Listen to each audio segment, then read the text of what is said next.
ஆண்டவர் இரட்சகருமாகிய இயேசு கிறிஸ்துவின் மேலான நாமத்திற்கு மகிமை உண்டாவதாக. இந்த வாரத்தின் முதல் நாள் கர்த்தருடைய சன்னிதானத்திலே கடந்து வர நம் அனைவருக்கும் ஆண்டவர் இயேசு ஜீவனை தந்திருக்கிறார். அது ஆண்டவர் நம் மீது வைத்ததான பெரிதான இரக்கம். இதற்காக கர்த்தர் நாமத்தை நான் ஸ்தோத்திரிக்கிறேன், மகிமைப்படுத்துகிறேன். கூடி வந்திருக்கிற உங்கள் அனைவருக்கும் இயேசு கிறிஸ்துவின் நாமத்தினாலே அன்பின் வாழ்த்துதலை தெரிவித்துக் கொள்கிறேன்.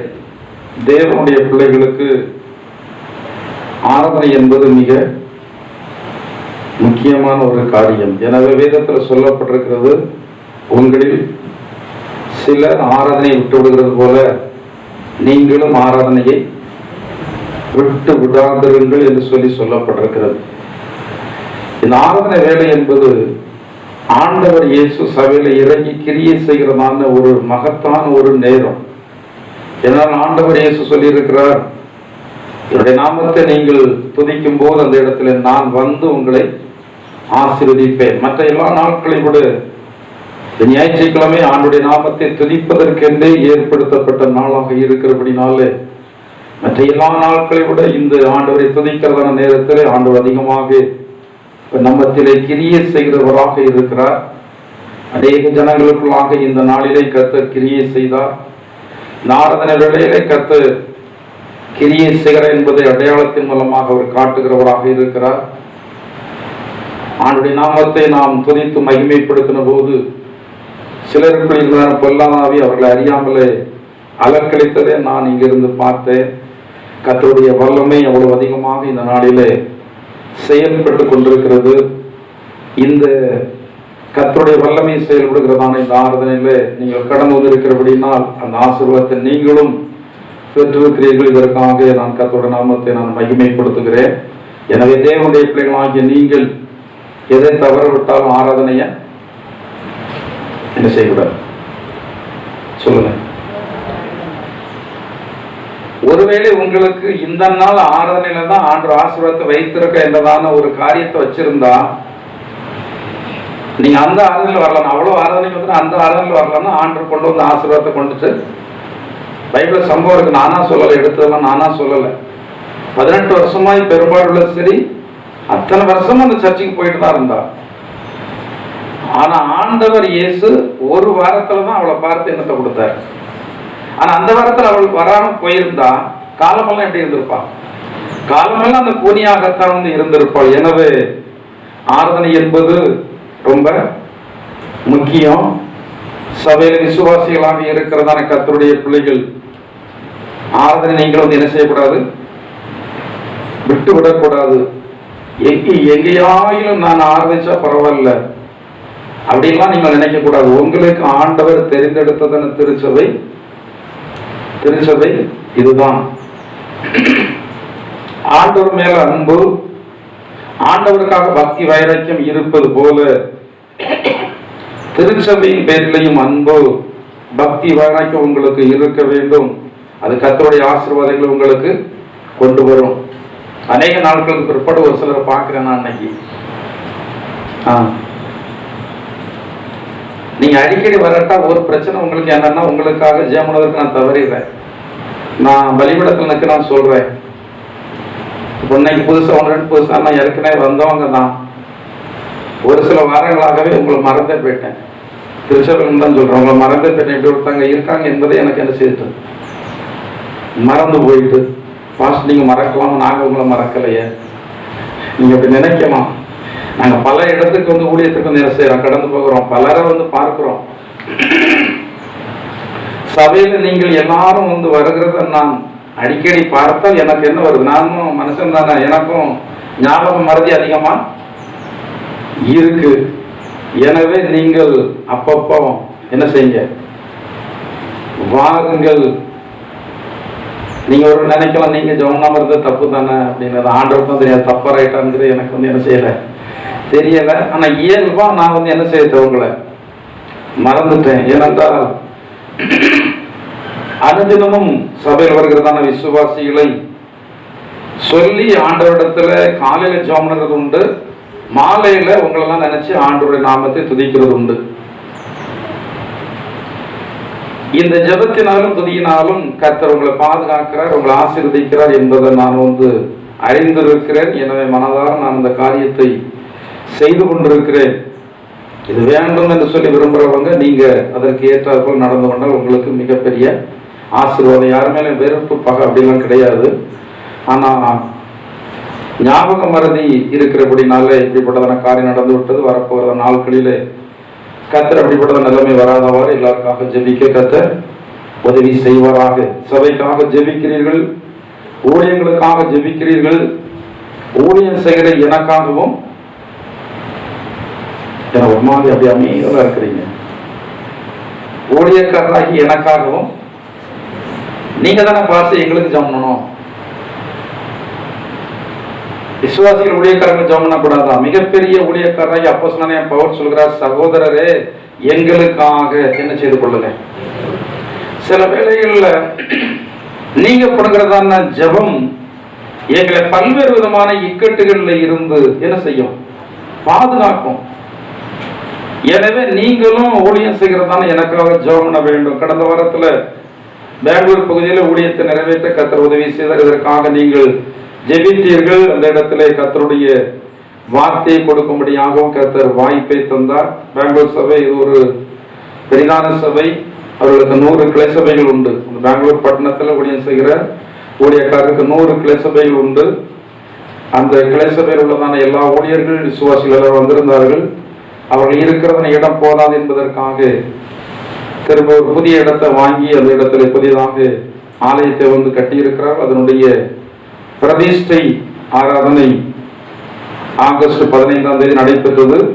அதில் கர்த்தருடைய கிருபையினால செய்தி கொடுக்க கர்த்தர் வாய்ப்பை தந்தார். அதில் பயன்படுவது நீங்கள் பண்ணுகிறதான ஜெபம் தான் என்பதை நான் அறிந்திருக்கிறேன். இன்னும் அதிகமாக ஜெபம் பண்ணுங்கள். கர்த்தர் உங்களை என்ன செய்வார்? ஆசீர்வதிப்பார். நீங்கள் ஜெபம் பண்ணினால் ஊழியக்காரங்களுக்கு ஏற்றதான ஆசீர்வாதம் உங்களுக்கும் நிச்சயமாக கடந்து வரும். கர்த்தர் தாமே எங்களை ஆசீர்வதிப்பாராக. இந்த வேளையில கர்த்தருடைய வார்த்தைக்கு நேராக நாம் கடந்து போவோம். வாசியுங்கள். உபாகமத்தினுடைய புத்தகம் 30வது அதிகாரம் 15வது வசனத்தை வாசிப்போம். இதோ ஜீவனையும் நன்மையையும் மரணத்தையும் தீமையையும் இன்று நான் உனக்கு முன்பே வைத்தேன். 19வது வசனம்.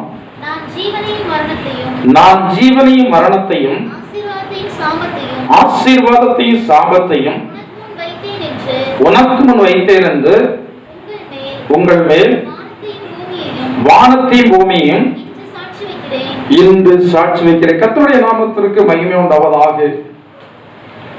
ஜீவனை வைத்திருக்கிறார் ஆண்டவர், மரணத்தை வைத்திருக்கிறார், தீமையை வைத்திருக்கிறார், நன்மை வைத்திருக்கிறார், ஆசீர்வாதத்தை வைத்திருக்கிறார், சாபத்தை வைத்திருக்கிறார். இவைகளை தெரிந்து கொள்ளும் அதிகாரத்தை கர்த்தர் நமக்கு தந்திருக்கிறார். கவனிக்கிறீங்களா? சின்ன பிள்ளைங்க எழுப்பி விட்டுருலாம். ஸ்கூல்ல தூங்கினா எழும்பு அப்படின்னு பாடம் முடிகிற வரைக்கும் எழுப்பி விட்டுருவாங்க. நீங்க பெரியவங்களா இருக்கிறீங்க, உங்களை எழுப்பி விட என்னால முடியல. சோத்திரம் பேசலாம். தெரிந்து கொள்கிறதான அதிகாரத்தை ஆண்டவர் மனிதர்களிடத்திலே ஒப்பு கொடுத்திருக்கிறார். மனிதரை எல்லாருக்குமே சுயாதீனம் இருக்கிறது. இந்த சுயாதீனத்துல யாரு கூட குறுக்கிடுகிறது இல்லை, ஆண்டவர் கூட குறுக்கிடுகிறது இல்லை. மனுஷனை ஆண்டவர் அவருடைய சாயலாக உண்டாக்கினபடினால், அவருக்கு சமானமானவனாகவே உண்டாக்கினபடினால் இந்த மனிதனுக்கு ஆண்டவர் சுயாதீனத்தை கொடுத்தார். சுயாதீனத்தை கொடுத்து விட்டு இவனுக்கு நல்லது எது தீயது எது என்பதை அறியத்தக்கதான நல்லதான ஒரு புத்தி கூர்மை ஆண்டவர் கொடுத்தார். கொடுத்துட்டு ஆண்டவர் நல்ல காரியங்களையும் கெட்ட காரியங்களையும் அவர் தெளிவாக அவனுக்கு சொல்லியும் கொடுத்தார். சொல்லி கொடுத்துட்டு அவர் சொன்னார், தெரிந்து கொள்கிறதான அதிகாரம் உங்கள் கையில இருக்கிறது. நீங்கள் நல்லவைகளை தெரிந்து கொண்டால் நீங்கள் நன்மையானவைகளை பெறுவீர்கள். நீங்கள் ஆசீர்வாதத்தை தெரிந்து கொண்டால் ஆசீர்வாதத்தை பெறுவீர்கள். ஆனால் இன்றைக்கு அநேகர் சாபத்தை தெரிந்து கொண்டு விட்டு ஆசீர்வாதத்தை எதிர்பார்த்து கொண்டிருப்பார்கள். மனிதர்கள் எதை தெரிந்தெடுக்கிறார்களோ அதற்கு ஏற்ற ஆசீர்வாதங்கள் தான் அவர்களுடைய வாழ்க்கையிலே கடந்து வரும்.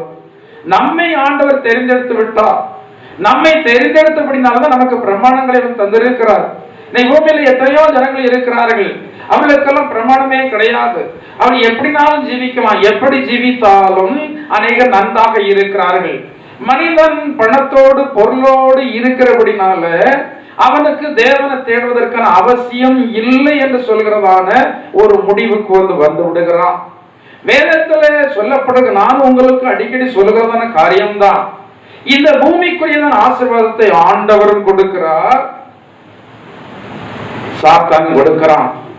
இந்த சாத்தான் சொன்னதான ஒரு வார்த்தை வந்ததுல பாருங்க, இவைகள் எல்லாம் எனக்கு கொடுக்கப்பட்டிருக்கிறது, எனக்கு விருப்பமானவனுக்கு நான் அவைகளை கொடுக்கிறேன். யார் சொல்றான்? சாத்தான் சொல்றான். அப்ப இன்னைக்கு அநேகரை சாத்தான் விருப்பத்தோடு ஆசீர்வதித்து வைத்திருக்கிறான். எனவே சாத்தான் ஆசீர்வதித்து வைத்திருக்கிறதான ஜனங்களை குறித்து நாம் எண்ணுவதற்கு அவசியமே இல்லை. சாத்தான் கொடுக்கிறதன் ஆசீர்வாதங்கள் அது நிலையில்லாதது ஒன்று. சாத்தான் கொடுக்கிறதன் ஆசீர்வாதங்கள் அவருடைய சமாதானத்தை கெடுக்கக்கூடியது. சாத்தான் கொடுக்கிறதன் ஆசீர்வாதங்கள் அவருடைய நரகத்தில் கொண்டு போய் சேர்க்கக்கூடியது. ஆனால் தேவனுடைய பிள்ளைகளையும் ஆண்டவர் ஆசீர்வதிக்கிறார். இந்த தேவனுடைய ஆசீர்வாதம் என்பது தேவனுடைய பிள்ளைகளுக்கு மகிழ்ச்சியை கொடுக்கக்கூடியது, சமாதானத்தை கொடுக்கக்கூடியது, நிம்மதியை கொடுக்கக்கூடியது. முடிவில் இந்த ஆசீர்வாதம் அவர்களை தேவனுடைய ராஜ்யத்துல கொண்டு போய் தான் சேர்க்கும். தேவனுடைய பிள்ளைகளாகிய நமக்கு ரெண்டு ஆசீர்வாதத்தை அன்று வைத்திருக்கிற, ஒன்று பூமிக்குரிய ஆசீர்வாதம், இன்னொன்று மறுமைக்குரிய ஆசீர்வாதம். ஆண்டவர் சொல்லிவிட்டார், பூமிக்குரிய ஆசீர்வாதங்கள் உங்களுக்கு தானாகவே வந்துவிடும். என்றால் தேவனுடைய ராஜ்யத்தை, அது நீதியை நீங்கள் தேடும் போது இவைகள் எல்லாம் உங்களுக்கு இலவசமாக கூட கொடுக்கப்படும். தேவனுடைய பிள்ளைகளாகிய நமக்கு அதை வாக்குத்தத்தமாகவே ஆண்டவர் பண்ணியிருக்கிறார். நான் அவைகளை எல்லாம் உங்களுக்கு கூட தருவேன் என்று சொல்லியிருக்கிறார். சொல்ல போனா அதற்காக நம்ம அதிகம் ஜெபம் பண்ண கூட அவசியம் இல்லை. ஏன்னா வேதத்துல சொல்லப்பட்டிருக்கிறது, அஞ்ஞானிகள் அவைகளை நாடி தேடுகிறார்கள். அதாவது ஞானம் அடையாதவர்கள், மனம் திரும்பாதவர்கள் அவர்கள் எல்லாம் தேடி நாடுகிறார்கள். ஆனால் தேவனுடைய பிள்ளைகள் அதை தேடி நாடுகிறதில்லை. இவர்கள் ஆண்டவரை தேடுகிறார்கள், தேவனுடைய வார்த்தையை தேடுகிறார்கள், தேவனுடைய சன்னிதானத்தை தேடுகிறார்கள், தேவனுடைய நன்மையை தேடுகிறார்கள். எனவே தேவன் வானத்திற்குரிய நன்மைகளையும் பூமிக்குரிய நன்மைகளையும் சேர்த்தே கொடுக்கிறார். ஆண்டவர் இயேசு தேவனுடைய பிள்ளைகளை ஆசீர்வாதமாக வைப்பதற்கான ஒரு முக்கியமான காரணம் என்னவென்றால், தேவனுடைய பிள்ளைகளாகிய உங்களை ஆண்டு ஆசீர்வதித்து வைக்கும் போது நீங்கள் வாயினால சொல்லாமலேயே ஒரு சுவிசேஷம் அறிவிக்கப்படுகிறது ஜனங்களுக்கு. ஆண்டவர் அறியாத ஜனங்களுக்கு ஒரு சுவிசேஷம் அறிவிக்கப்படுகிறது. எப்படி அறிவிக்கப்படுகிறது? இவர்கள் ஆண்டவரை தேடினதற்கு பிறகு இவ்வளவு நன்மையை பெற்றிருக்கிறார்கள். ஆண்டவரை தேடினதற்கு பிறகு இவர்கள் வீடு முடியுமாக இருக்கிறார்கள். ஆண்டவரை தேடினதற்கு பிறகு சரீர சுகத்தோடு இருக்கிறார்கள். ஆண்டவரை தேடினதற்கு பிற்பாடு நல்ல வேலை ஆண்டவர் கொடுத்திருக்கிறார். ஆண்டவரை தேடினதற்கு பிறகு கடன் பாரங்கள் எல்லாம் இவர்களுக்கு மாறி இருக்கிறது. இது நாம் வாய்னாலே சொல்லாமலேயே அறிவிக்கப்படுகிறது ஒரு சுவிசேஷமாக இருக்கிறபடியினால் ஆண்டவர் இயேசு அவருடைய பிள்ளைகளை ஆசீர்வதிப்பதற்கு மிக அதிக விருப்பம் உள்ளவராக இருக்கிறார். இதை என்னாகமத்துடைய புத்தகம் 24:1 நீங்கள் வாசிக்கும் போது இஸ்ரவேலை ஆசீர்வதிப்பது என்று சொல்லவில்லை. வாசிங்க. இஸ்ரவேலை ஆசீர்வதிப்பது கர்த்தருக்கு விருப்பமானது என்னவென்றால், அவரை தேடுகிறதான என்னையும் உங்களையும் கர்த்தர் ஆசீர்வதித்து ஜனங்கள் மத்தியிலே மேன்மைப்படுத்தி காட்ட வேண்டும் என்றுதான் ஆண்டவர் விரும்புகிறார். அப்படி இருக்கிறதான வேளையிலே ஏன் அநேக கிறிஸ்தவ ஜனங்கள் ஆசீர்வதிக்கப்பட முடியவில்லை? நான் பார்த்த அளவில் இந்த சபையில கடந்து வருகிறதான எல்லாருமே முதல்ல இருந்ததோட இப்படிதான் இருக்கிறீங்க. ஆமாவா இல்லையா? ஒருவேளை நீங்க சொல்ல நான் கஷ்டப்பட்டு கொண்டிருக்கிறேன் சொல்லி அவர்களை கூட முன்னாடி இருந்த கஷ்டத்தை ஆண்டவர் உங்களுக்கு என்ன செய்யல, தரல. எல்லாரையும் ஆண்டவர் படிப்படியாக என்ன செய்து கொண்டு வருகிறார். நாம் சும்மா ஆண்டவரை தேடல. யோபுவை குறித்து சாத்தான் ஆண்டவரிடத்துல சொல்லும் போது அவன் சொல்றான், யோபு விருதாவாக உண்மை தேடுறான், சும்மா எல்லாம் உண்மை சும்மா நம்ம தேடல. அவன் சுயநலம் குற்றப்படுத்துறான், யோபு குற்றப்படுத்துகிறான். சும்மா தேடல, அவன் சுயநலம் உள்ளவன். நீர் அவன் ஆசீர்வதித்திருக்கிறீர், அவனுடைய சம்பத்து தேசத்துல பெருகி இருக்கிறது, அவனை சுற்றி வேலையெடுத்திருக்கிறீர். இப்படி இருந்தா யாரும் தேட மாட்டா. அவன் சொல்றான், அப்படி சொல்றான், எல்லாரும் தேடுவாங்க. ஆனால் அந்த யோபு என்றதான தேவனுடைய மனுஷன் அவன் ஆண்டவர் மேல் உண்மையான அன்பு வைத்திருந்தபடியினால் எல்லாம் இழந்ததற்கு பிறகும் அவன் ஆண்டவரை தேடினான். அவன் ஆண்டவரை தேடுவதற்கான காரணம் என்னவென்றால், இந்த யோபு விசுவாசித்திருக்கிறதான கர்த்தர் யார் என்பது யோபுவுக்கு நன்றாக தெரியும். இந்த இதுலையும் ஏதோ ஒரு காரணம் இருக்கிறது. எதற்காக ஆண்டவர் இப்படி என்னை தாழ்த்தி வைத்திருக்கிறார், ஏதோ ஒரு காரணம் இருக்கிறது என்று சொல்லி அவன் மனதில் வைத்துக் கொண்டு இவன் தொடர்ந்து யாரை தேடுறான்? பைபிள் சொல்லி இருக்கிறதுல வாழ்வு காலத்துல, சொல்லுங்க, வாழ்வு காலத்துல வசனம் என்ன சொல்லுது? கண்ணை திறந்து பாருங்க. இப்ப ஜெப நேரம் இல்ல, இது கண்ணை திறந்து எதை கேட்கறதான் நேரம், பிரசங்கத்தை கேட்கறதான் நேரம். சிலர் நான் பிரசங்கம் பண்ணும்போது ஆவியானவர் அவர்களை குறித்து ஏதாவது சொல்லி கொடுத்துருவாருன்னு சொல்லி என் மூஞ்ச பார்க்க மாட்டாங்க. என் மூஞ்ச பார்த்தா ஆவியானவர் சில காரியத்தை நினைவுபடுத்துவார், இவர்களுக்காக இதை பேச நினைவுபடுத்துவார். ஏன்னா எங்கேயாவது பார்த்துருப்பாங்க, இல்லை கீழே பார்த்துட்டு இருப்பாங்க, இல்லை பைபிள் வாசம் மாதிரி பைபிள் வாசிட்டு இருப்பாங்க, ஏதாவது பண்ணிக்கிட்டு இருப்பாங்க. எதாவது பார்க்கணும். பிரசங்கம் பண்ணும்போது முகத்தை என்ன செய்யணும்? வாழ்வு காலத்துல அனுபவித்து தாழ்வு காலத்துல சிந்தனை செய். சரி, எதை சிந்தனை செய்யணும்? சிந்தனை செய்யணும் சொல்லி இருக்கு. எதை சிந்தனை செய்யணும்? எதை சிந்தனை செய்யணும்? ஏன் இந்த நிலைமை ஆண்டவர் நமக்கு அனுமதிச்சிருக்கிறார்? எதற்காக அனுமதிச்சிருக்கிறார்? இதை நான் கற்றுக்கொள்ள வேண்டிய பாடம் என்ன? முன் நடவடிக்கைகள் எப்படி இருந்தது நம்முடைய வாழ்க்கையில? நன்றாகத்தானே இருந்தோம், திடீரென்று சொல்லி இப்படி ஒரு காரியம் வந்திருக்கிறது, என்ன காரணம்? இதை நீங்க நன்றாக சிந்தனை செய்யணும். இந்த சிந்தனையை நல்ல காரியத்திற்கு பயன்படுத்த வேண்டும். இந்த சிந்தனையை தவறான காரியத்துக்கு பயன்படுத்துறோம். அடுத்தவர்களை குறி சிந்திப்பதற்கு பயன்படுத்துறோம். அடுத்தவருடைய வருமானத்தை குறி சிந்திப்பதற்கு பயன்படுத்துகிறோம். அவன் எப்படி வாழ்கிறான் என்று சொல்லி சிந்திப்பதற்கு பயன்படுத்துகிறோம். இந்த சிந்தனையை நாம் நமக்காக என்ன செய்ய வேண்டும்? சிந்தனை செய்ய வேண்டும். ஹல்லேலூயா, ஹல்லேலூயா. சாம இருக்கிறீங்களா? ஹல்லேலூயா. அப்போ உங்களுடைய காரியங்களை நீங்கள் சிந்தனை செய்யணும். ஏன் நம்முடைய வாழ்க்கையில் இந்த குறைவு? அவர்கள் ஆசீர்வதித்திருக்கிறார், இவர்கள் ஆசீர்வதித்திருக்கிறார், உடனே விசுவாசி ஆசீர்வதித்திருக்கிறார், என்னுடைய உறவுகளை ஆசீர்வதித்திருக்கிறார், ஏன் என்னை மட்டும் ஆசீர்வதிக்கவில்லை? நீங்கள் சிந்தித்தால் ஆண்டவர் உங்களோடு சிந்தையில பேசுவதை அறிவீர்கள்.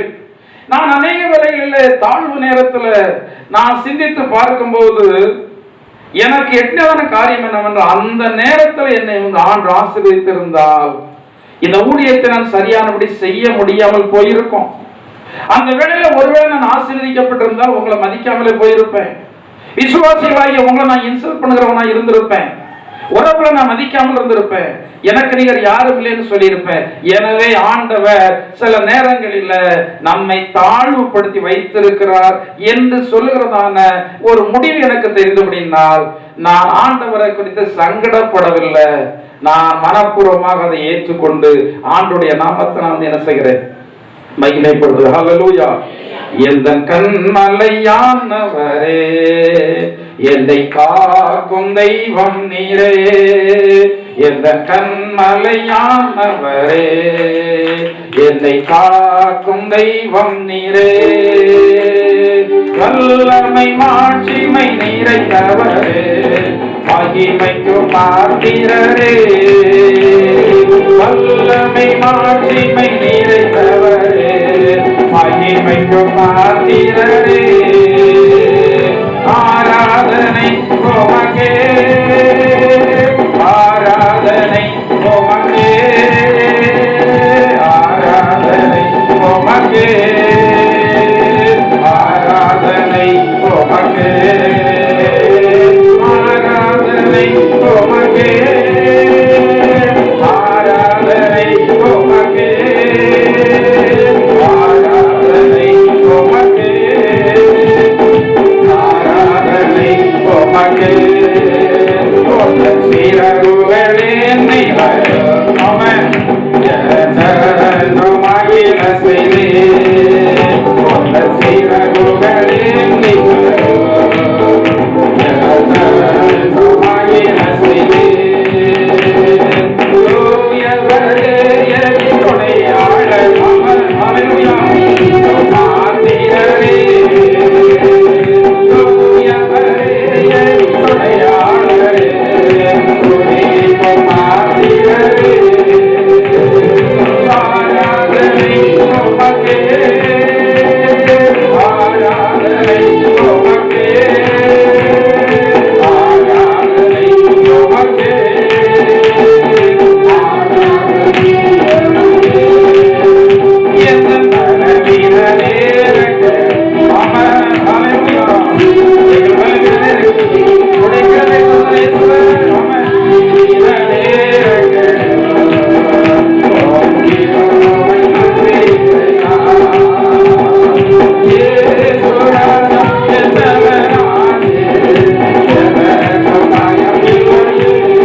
ஹல்லேலூயா.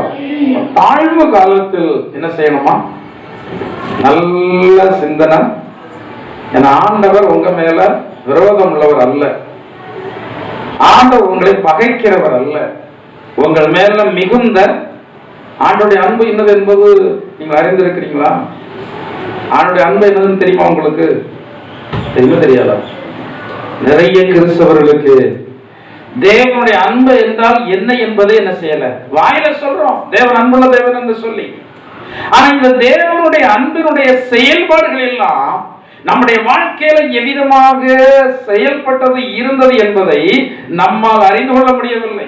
அங்க பக்தன் சொல்கிறார், இந்த தேவன் நம் மீது பாராட்டினதான் அன்பு, அந்த அன்பிற்கு நீளம் அகலம் ஆழம் உயரம் இதை அளவிட முடியாது.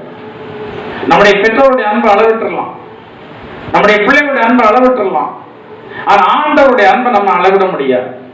அந்த அளவிடப்பட முடியாத அன்பை நம்மீது வைத்திருக்கிறவன் ஆண்டவர் எவ்விதமாக நம்முடைய வாழ்க்கையில கஷ்டத்தை கொடுப்பார். ஏன் கொடுக்கிறார்?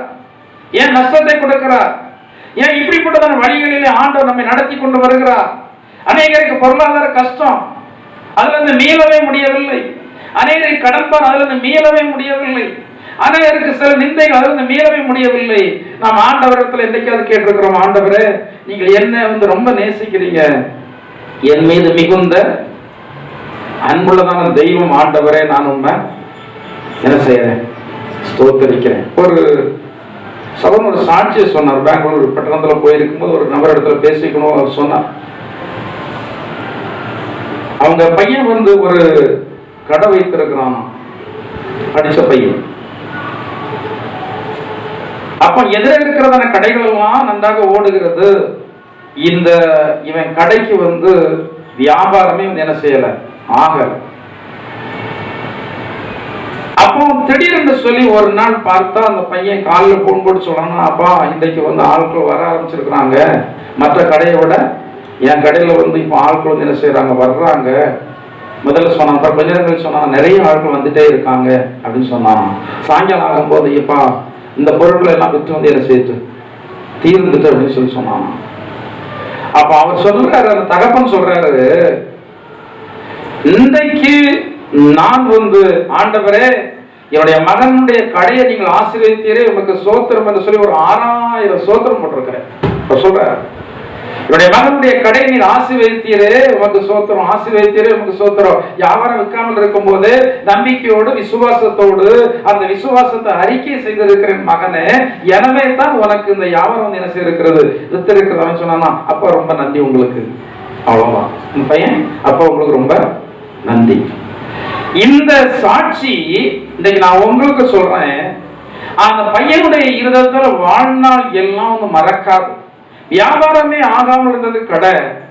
ஆனா தகப்பனாரிடத்துல நான் சொல்லும் போது அவர் சொன்னார், நான் ஆண்டுடைய நாமத்தை இத்தனை 1000 முறை நான் ஸ்தோத்திரம் பண்ணினேன், எனவே உன்னுடைய கடையில் இன்றைக்கு வியாபாரத்துன்னு சொன்னார் என்று சொல்ற சாட்சி அந்த பையனுடைய ஜீவனுள்ள நாள் வரைக்கும் அவனுடைய இருதயத்திற்கு என்ன செய்யும் இருக்கும்.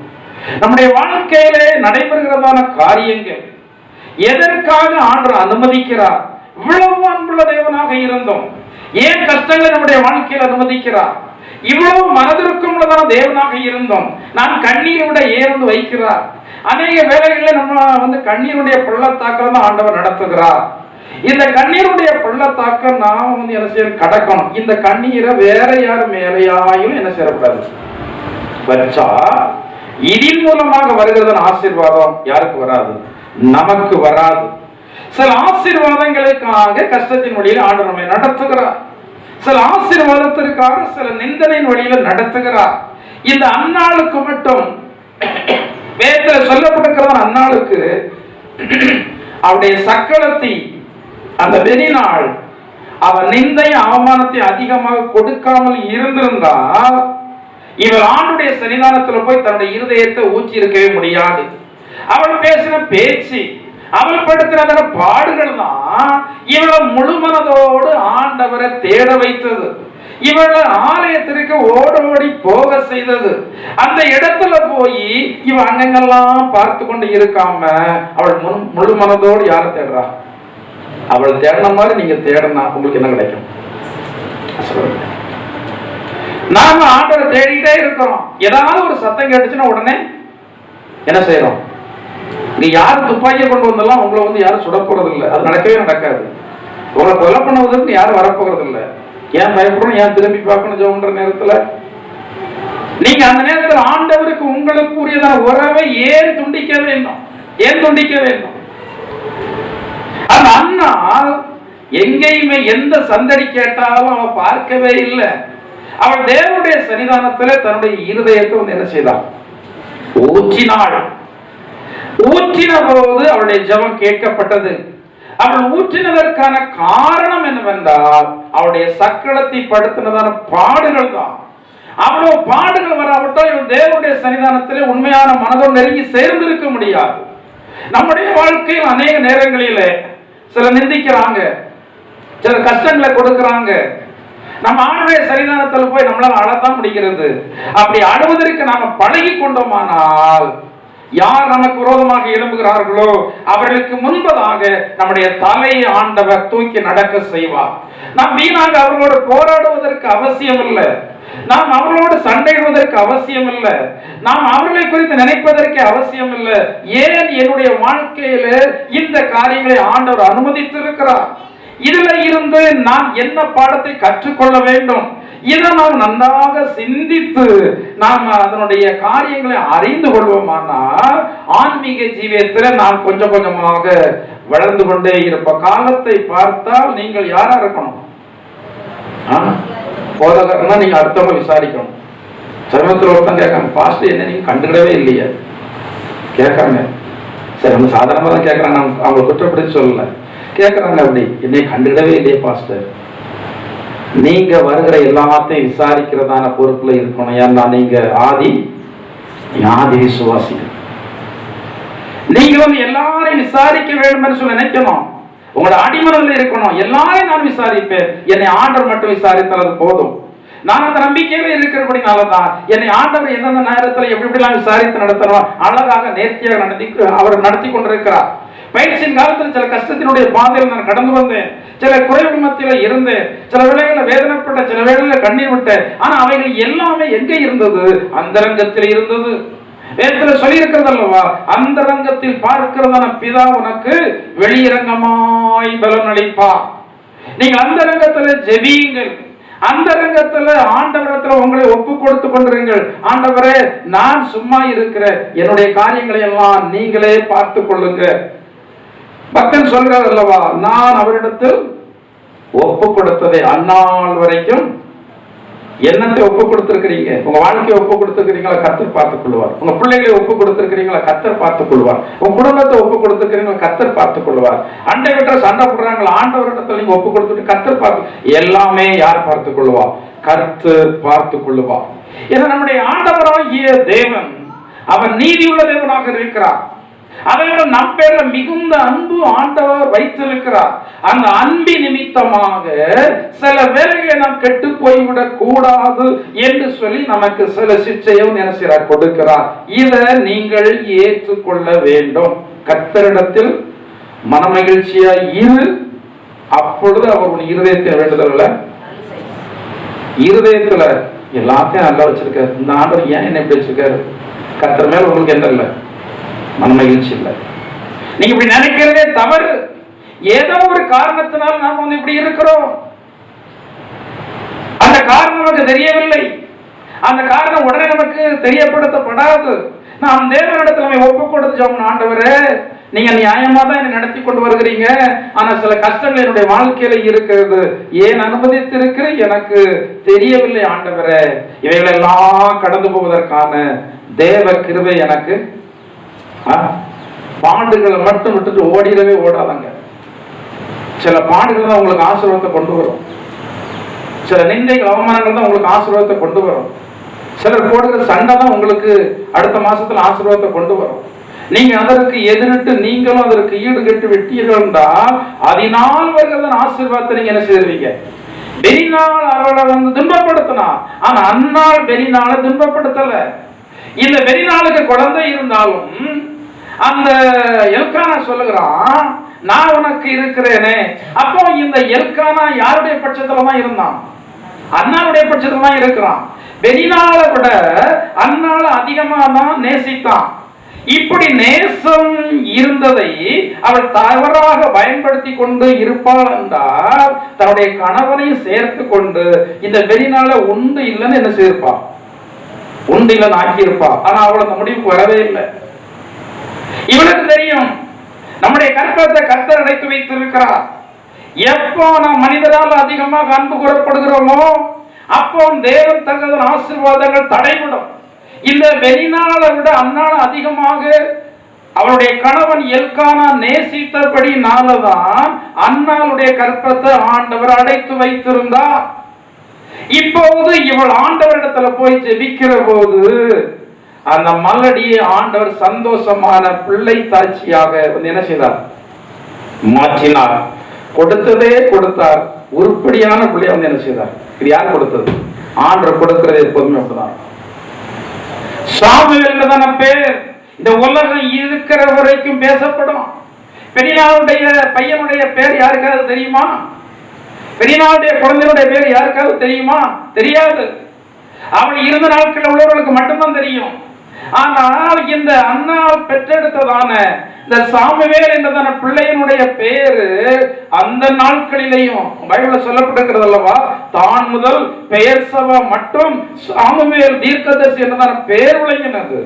அன்றைக்கு மட்டுமல்ல, அந்த நாளில் இருந்து சாமுவேல் என்றைக்கு பிறந்தானோ அந்த நாளில் இருந்து இந்த உலகம் முடிகிறதான வரைக்கும் சாமுவேல் என்றதான பேர் அடிக்கடி மேடைகளிலே நினைவுகூரப்பட்டு வருகிறது. எதற்காக நினைவுகூரப்பட்டு வருகிறது? இந்த அன்னாள் தனக்கு வந்த நிந்தைகள், தனக்கு வந்ததான அவமானங்கள் எல்லாவற்றையும் அவள் விட்டு மனதில் எடுக்காம தேவனுடைய சன்னிதானத்தில் போய் தன்னுடைய இருதயத்துடைய பாரத்தை இறக்கி வைத்தாள். அந்த பாரம் மட்டும் இறங்கினது அல்ல, அதற்கு மேலான ஆசீர்வாதம் அந்த ஆசீர்வதிக்கப்பட்டதான பிள்ளை ஆண்டவர் கொடுத்தார். தீர்க்கதரிசி என்றதான மிகப்பெரிய பட்டம் யாரு கிடைச்சது? யாரால் கிடைத்தது? அந்த காலத்துல இருந்த பாஸ்டர்ட்ட பேசல, யார்கிட்ட பேசினாங்க? உங்கள்கிட்ட பேசியிருக்கிறார் ஆண்டவர்? உங்ககிட்ட என்னைக்காவது பேசியிருக்கிறாரா? சொல்லுங்களா? நான் சொல்றேன் பேசியிருக்கிறேன். ஆனா உங்களுக்கு ஆவிக்குரிய அறிவு இல்லை. ஆவிக்குரிய அறிவு இருந்தால் ஆண்டவர் பேசுகிறது உங்களுக்கு விளங்கும். சமீபத்தில் ஒருத்தவங்க சொன்னாங்க, மாசம் சம்பளம் எடுத்திருக்கிறாங்க, எடுத்து அவங்க ப்ரோக்ராம் பண்ணி வச்சிருக்கிறாங்க, அது வாங்கணும் இது வாங்கணும் அப்படி ப்ரோக்ராம் பண்ணி வச்சிருக்கிறாங்க. ஆண்டவர் பேசினாராம். முதல் பலன் யாருக்குரியது? கொஞ்ச நாள் கையில தான் இருக்கு, சம்பளம் வாங்கி கொஞ்ச நாள் கையில தான் இருக்கு, எடுத்தாச்சு, கையில தான் இருக்கிறது. ஆனா இவங்களுடைய மாம்சம் சொல்லுகிறது என்னென்ன பொருள் எஸ்டிமேட்லாம் போட்டாச்சு, இதெல்லாம் வாங்கணும் இதெல்லாம் வாங்க, வாங்குற சம்பளத்துக்கு எஸ்டிமேட்லாம் போட்டாச்சு. ஆனா ஆண்டவர் சொல்றதான் இது முதல் பலன் யாருக்குரியது? முதல் பலன் எனக்குரியது. முதல் பலன் நீ பயன்படுத்தக்கூடாது. அந்த முதல் பலன் என்னுடைய கருத்துல வந்து சேர்ந்தது, சபையில வந்து சேர்ந்தது. ஆண்டவர் பேசுறாங்க, அவங்க சொல்றாங்க ஆண்டவர் இடத்துல பேசினார் என்று. இதே போல எத்தனை காரியங்கள் ஆண்டவர் உங்களிடத்துல பேசி இருக்கிறார். ஆண்டவருக்கு கொடுக்கிற சரியா கொடுக்கவில்லை. அனனியா சப்பீரால் வஞ்சித்து வைத்தவரும் வஞ்சித்து வைத்திருக்கிறீங்க. ஆனா ஆண்டவர் எத்தனை முறை பேசி இருக்கிறார், ஆனா விட்டுருவீங்க. ஒரு முறை ஆண்டவர் பேசினா அடுத்த முறை ஆண்டவர் பேச மாட்டார். ஏன்னா வேதத்துல சொல்லப்பட்டிருக்கிறது, என் ஆவி எந்தைக்கு மனுஷனோடு போராடுவதில்லை. சில நல்ல காரியங்களை எல்லாம் ஆண்டவர் உங்களிடத்துல பேசுறாரு, ஆனா நீங்கள் அதை கேட்கவில்லை. ஒரு நேரம் நீங்க ஆண்டவர் பேசுகிறத கேட்டால் அடுத்த முறை பேச உங்களுடைய காதல விடும். தொடர்ந்து ஆண்டவர் உங்களிடத்துல பேசிக்கொண்டே இருப்பார். விசுவாசிகளோட ஆண்டவர் பேச மாட்டார் அப்படிலாம் கிடையாது. விசுவாசிகளோட ஆண்டவர் பேசுவார். நீங்கள் நல்லதொரு விசுவாசிகளாக இருக்க வேண்டும். நல்ல ஆண்டவரோட ஐக்கியம் உள்ளதான ஒரு விசுவாசிகளாக இருந்தால் கர்த்தர் உங்கள் மூலமாக பேசுவார். உங்கள் மூலமாக பேசுகிறது நான் அறிந்தால், உடையக்காரனாக நான் அறிந்தால் உங்களிடத்துல ஜெபிப்பதற்கு நான் நாட்களை வந்து என்ன செய்வேன், ஏற்படுத்தி விடுவேன். நீங்கள் அதற்கு தகுதியான ஆளம் மாறணும்.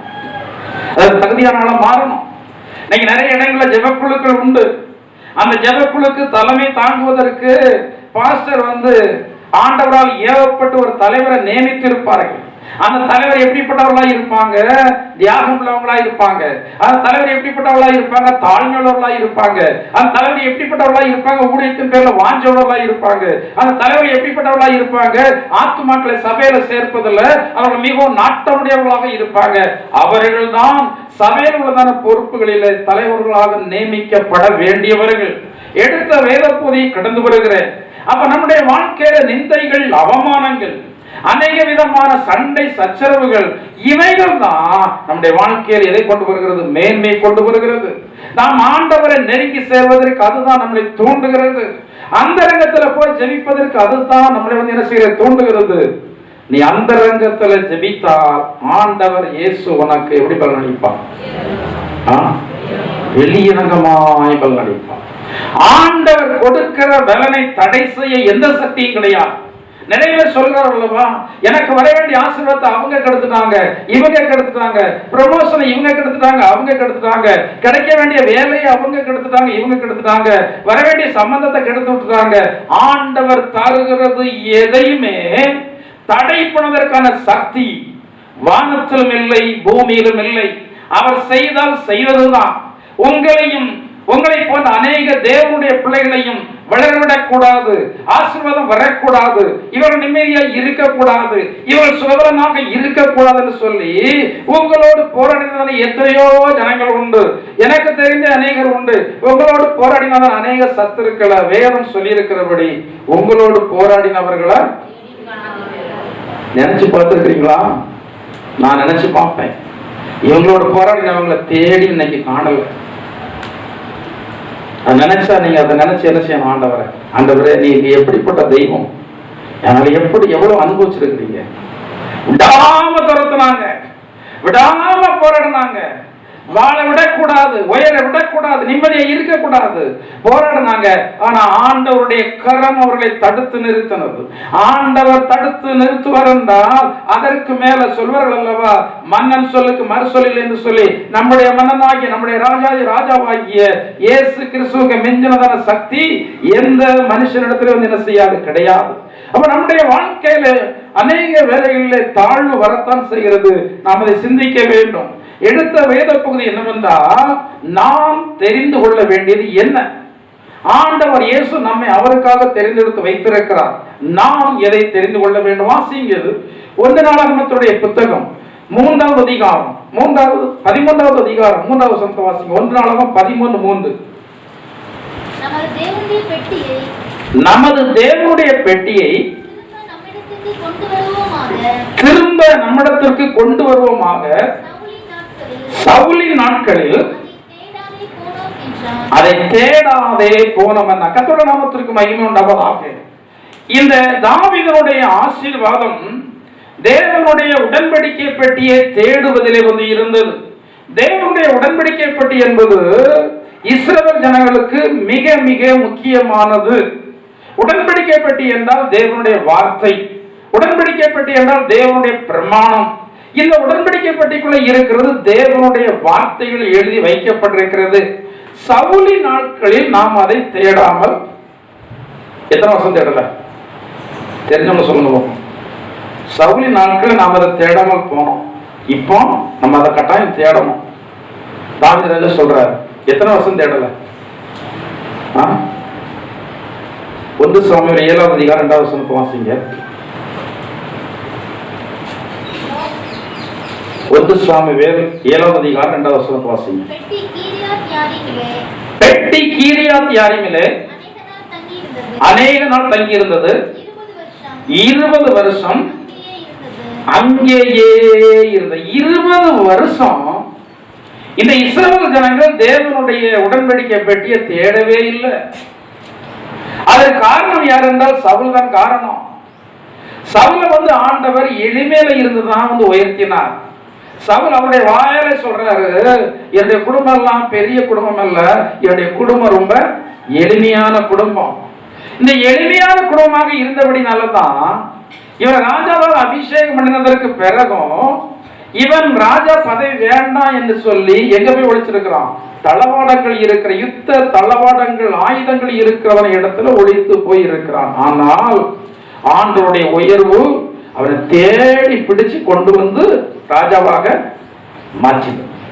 ரொம்ப எளிமையான நிலையில இருந்து கர்த்தர் அவனை உயர்த்தினான். அப்போ இவனுக்கு எண்ணம் சாகுற வரைக்கும் என்ன எண்ணம் இருந்திருக்கணும்? ஆண்டவர் இல்லாமல் நமக்கு என்ன இல்லை? நீங்க நினைச்சு பாக்குறீங்களா? ஆண்டவர் இல்லாமல் நமக்கு என்ன இல்லை? சொல்லியிருக்கிறீங்களா இப்போதாவது ஆண்டவர்கிட்ட, ஆண்டவரே நீங்க இல்லாம எனக்கு ஒண்ணுமே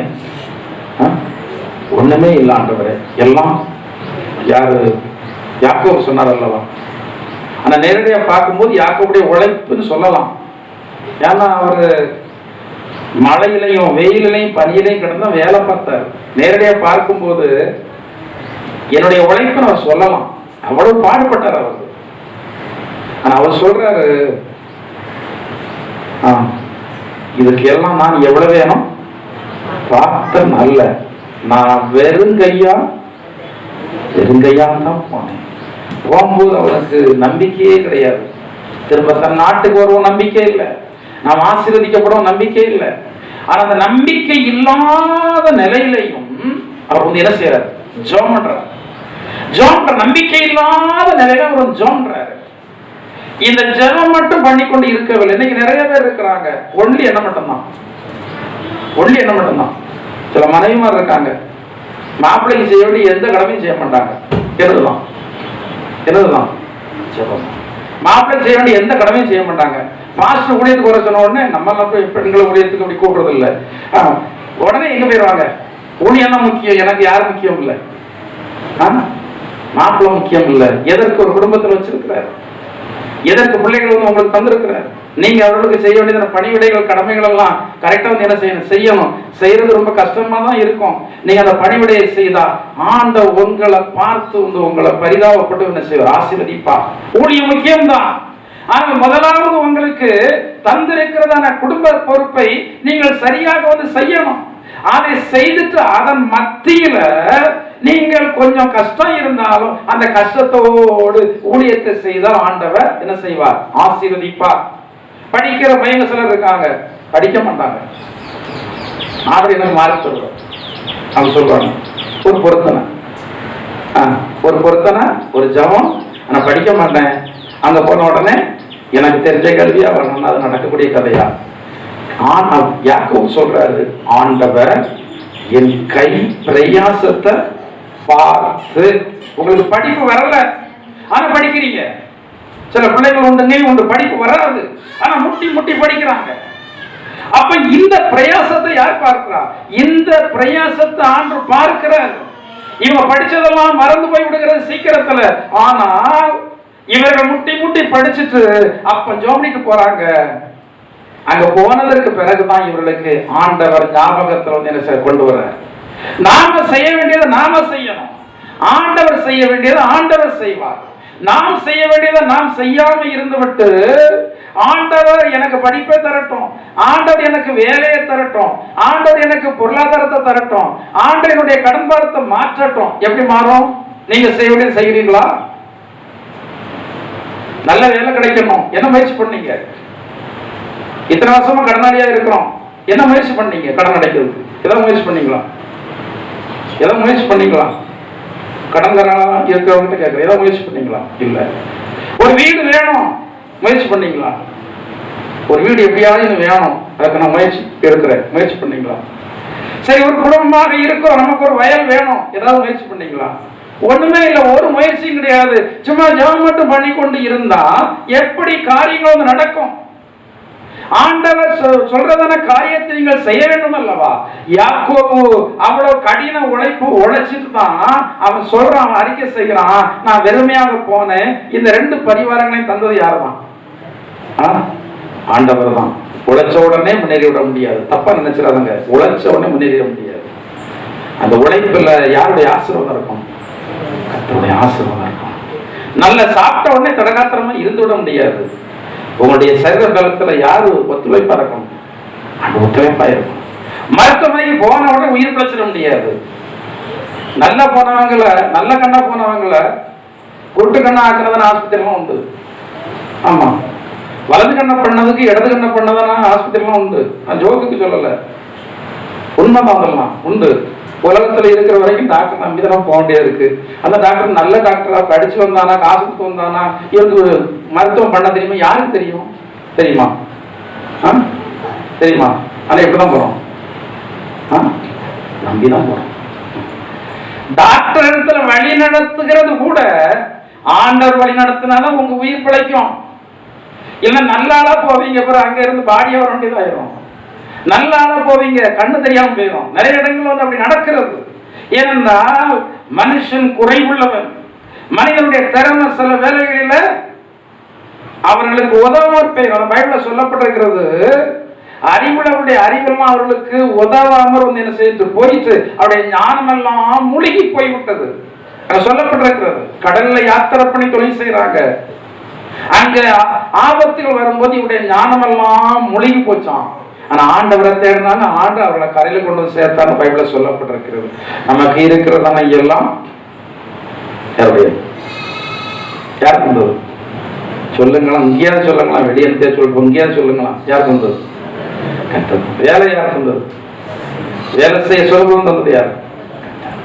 நீங்க ஆண்டவர் உங்களுக்கு எதை செய்ய சொல்றாரோ அதை நீங்க ஒத்துழைக்கிற. சரி, அங்க தாவீது ஆண்டவருடைய பெட்டியை தேடுறான். சவுல் ஆண்டவர் உயர்த்தி வச்சதற்கு பிறகும் இவன் எதை தேடல? தேவனுடைய உடன்படிக்கை பெட்டி தேடல. எத்தனை வருஷம்? ஒரு வருஷம் இல்ல, 2 வருஷம் இல்ல, 20 வருஷம் உயர்வு அனுபவிக்கிறான். ஆண்டவர் கொடுத்த பதவி சுகத்தை அனுபவிக்கிறான்.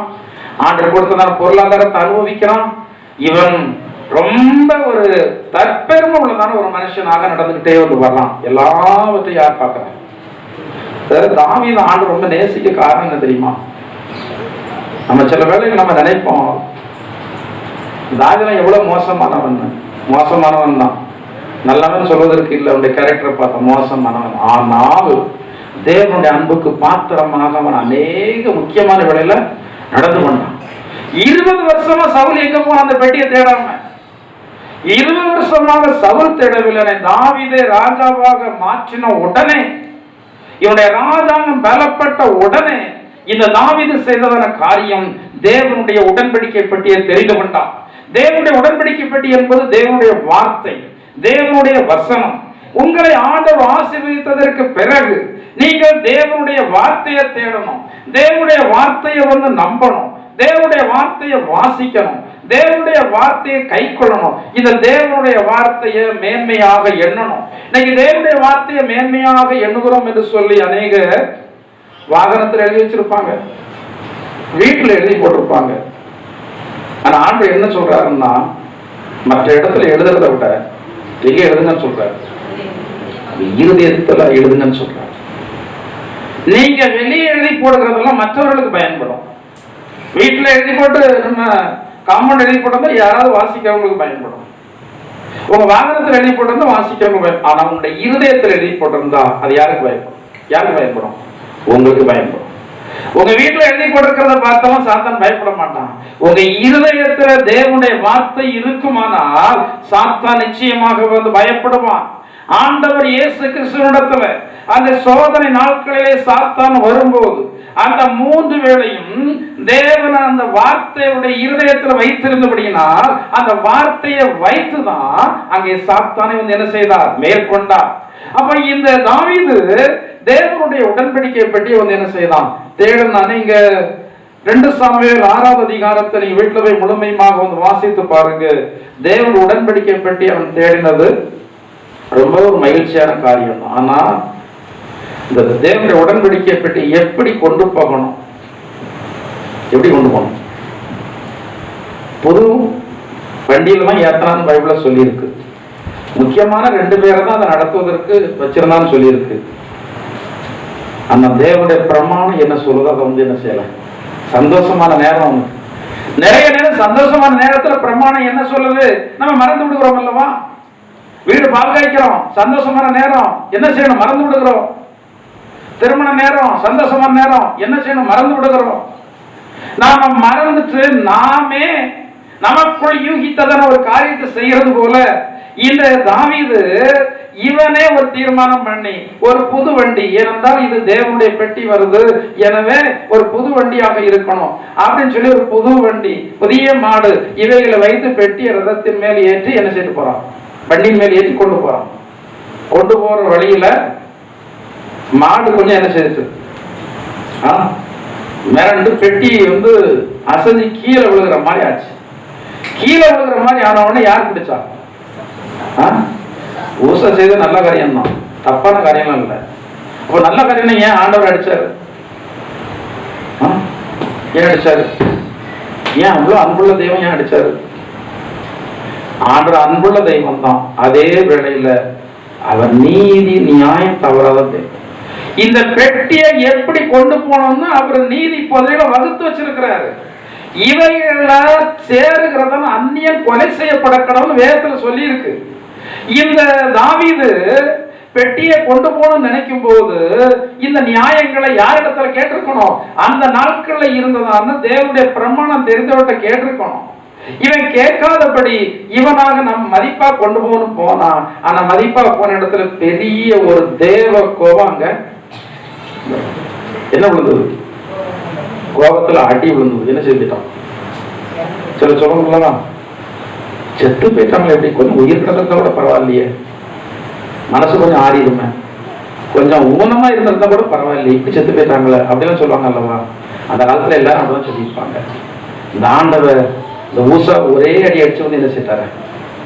கொலை செய்துட்டாரு. அவரு ஒரு அடி கொடுத்து உயிரோடய வச்சிருக்க கூடாதா? ஏற்கனவே பிரமாணத்தை ஆண்டு கொடுத்துட்டாரு. அந்த பிரமாணத்தை பார்த்து கவனமாக அல்லவா செய்யணும். கடைசியில் இந்த தாவீது பயந்து போய் பெட்டியை தாவிட்டு கொண்டு வராம எங்க கொண்டு போயிட்டான்? அங்க கித்தியனாகி ஓபேத்தேதோம் வீட்டுல கொண்டு வைக்கப்பட்டிருக்கிறது. அங்க எத்தனை மாசம் இருந்தது? 3 மாசம் அந்த தேவனுடைய வார்த்தை அந்த ஓபேத்தேதோம் வீட்டுல இருந்தபடினால ஆண்டவர் அவனுடைய வீட்டை ஆசீர்வதித்தார். திரும்ப இவன் எப்படியாயும் பெட்டியை கொண்டு வர வேண்டும் என்பதற்காக இவன் பிரமாணங்கள் எல்லாம் தேடி எடுத்து பார்த்து திரும்ப அதை எப்படி கொண்டு வந்தார்களாம்? தோள் மேல் சுமந்து. அதுவும் லேவியர் தவிர வேற யாரும் அதை என்ன செய்யக்கூடாது? சுமக்க கூடாது. இதெல்லாம் தேவனுடைய பிரமாணம். சரி, இந்த தாவீது தேவனுடைய வார்த்தையை தெரிந்து கொண்டார். தேவனுடைய வார்த்தையின்படி நடப்பதை தெரிந்து கொண்டான். உங்களுடைய வாழ்க்கையில தேவன் எதற்காக உங்களை தெரிந்தெடுத்து வைத்திருக்கிறார்? உங்களை ஆசீர்வதிக்கப்பட்டவர்களா இருக்கும்படியாக. ஆனால் நாம் தெரிந்து கொள்ள வேண்டியதான காரியங்கள் எது என்பதை குறித்து நம்ம கவனமும் ஜாக்கிரதையுமாக இருக்கிறோம். அநேக காரியங்கள் உண்டு, எனக்கு சமயம் இடம் கொடுக்கவில்லை. நான் இதோடு முடிக்கும்படியாக விரும்புகிறேன். இங்கே தேவனுடைய மனுஷனாகிய தாவீது தேவனுடைய வார்த்தை இருக்கிறதான பெட்டியின் பேரில் மிக வாஞ்ச உள்ளவனாக இருந்தான். அதை தேடினான். எப்பாடுபட்டாலும் நான் கொண்டு வந்து தீர்வேன் என்று சொல்லி அவன் அதை கொண்டு வந்து அதற்கென்று ஸ்தலத்தை ஆயத்தப்படுத்தி வைத்திருந்தான். எனவே தாவீதுடைய வாழ்க்கையினுடைய காரியங்கள் படிப்படியாக உயர்ந்து இந்த தாவீது மிகப்பெரியதான ஒரு மனுஷனாக காணப்பட்டான். தாவீதுடைய சிறு வயசுல ரொம்ப கஷ்டப்பட்டான். ஏன்னா எல்லாருக்கும் நல்ல வேலை, இவனுக்கு மட்டும் என்ன வேலை? சகோதரர்களுக்கெல்லாம் எங்க வேலை? ராணுவத்துல வேலை, அரசாங்க வேலை. அந்த காலத்துல இருந்த அரசாங்க வேலை. இவன் என்ன மேய்ச்சிட்டு இருக்கான்? இவன் ஆடு மேய்ச்சிட்டு இருக்கான். கடைசியில சாமுவேல் தீர்க்கதரிசி தேடி வரும்போது இவன் தகப்பனால மறக்கப்பட்டவன். இந்த தீர்க்கதரிசி கேட்கிறார், இவர்களை எல்லாமே வேற யாரும் அதான் ஒண்ணு நினைச்சுக்கிடுங்க, மனுஷன் எல்லாம் மறப்பான். என்னத்தை நல்லது செய்து பாருங்க, மறந்துடுவாங்க. ஆனா யாரும் மறக்க மாட்டான். எனவேதான் பைபிள்ல சொல்லியிருக்காரு, யாருக்காய் நீங்க நன்மை செய்யணும் ஒரு வாய்ப்பு வந்துச்சுன்னா என்ன நம்பி நன்மை செய்ய. இன்னைக்கு உதவி செய்ய நாளைக்கு உதவி செய்வாங்க. அப்படி இல்லை. பிள்ளைகளை இன்றைக்கு கவனிச்சா நாளைக்கு கவனிப்பாங்க. அப்படிலாம் இல்லை. நீங்க என்ன கவனிச்சாலும் சரி, கர்த்தருடைய உத்தரவு இருந்தாலும் பிள்ளைகள் என்ன செய்வாங்க? ஆண்டவருக்கு பயந்து இந்த பிள்ளை என் கையில ஆண்டவர் தந்திருக்கிறார், இந்த பிள்ளைய நான் ஆண்டவர் பேர் நன்றாக வளர்க்கணும்.